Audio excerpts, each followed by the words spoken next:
Welcome to Kit Katastrophe. My name is Kit, and today we'll be taking a look at Transformers Cybertron Scout Class Scattershot. This figure came out in 2004 as part of Wave 1 of the Scout assortment. Now, this figure has a lot of sentimental value to me. He was the first figure I ever remember getting and definitely helped solidify my love of Transformers.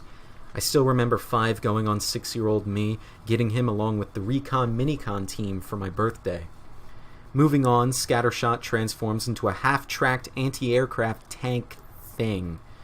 He's a small little thing in a delicious vivid blue and mustardy yellow. The sculpted detail is on par for a figure from this era, and by that I mean there's a copious helping of it. I especially love the silver chevron on the hood.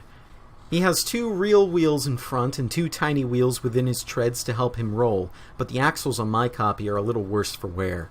On the bright side, the rust on the pins actually matches the copper paint on his hubcaps. Scattershot comes with a small navy blue double-barreled gun which can plug into the roof of the cockpit, which really adds to his overall pretend firepower. But wait, he has real firepower too. The 2 giant gray missiles on his turret are pressure-launched, though they're not the best at firing. Once your ammunition has been depleted, you can insert some cyber key power in the back of his turret to reveal 19 missiles. They're non-firing, but 19 missiles! Issuing his gun, Scattershot's transformation scheme is delightfully busy but simple. There's a lot of moving parts, but it's all fairly straightforward. It's very nice how the turret can get out of the way so easily.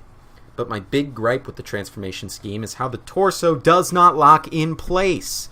This results in a floppy torso and really hampers posing options. Scattershot's robot mode is real pretty. The vivid blue carries over and we get to look at a lot more of that tangy mustard yellow plastic. In my opinion, the 2 colors go together really well. There's some more copper paint apps on his hips and elbows too, and by God is that head sculpt a beauty. I love the bright yellow goggles on top of that navy blue visor. One thing I don't like, however, is how easy it is to tip him over. His somewhat loose feet flaps and the lack of proper heels results in a very unstable robot mode. Also, the turret should have had some sliding mechanism to lie higher on his back. On the bright side, Scattershot can wield his double-barreled gun in his hand, where the connection is solid. Also, the Cyberkey Gimmicks still works in this mode. Scattershot's posability also suffers greatly. His hips and knees, they only go sideways. This is for the sake of transformation, but Hashtag could have easily made the hips universal joints and added some proper knees.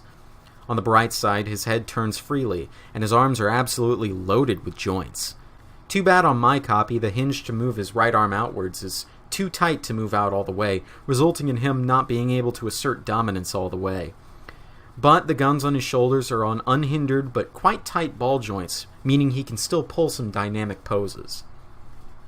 Throwing off my nostalgia goggles for something so important to me, Scattershot is quite a mixed bag. He has a great vehicle mode and a really fun play pattern, has a good looking robot mode, but ultimately fails due to the lack of joints which a majority of Transformers figures have had for the past 10 years by that point. Still, I can't say he isn't fun. Buy him if you want a decent small figure. If you don't want him and still want the character, then buy the Voyager class Cybertron Defense version. This has been Kit Katastrophe.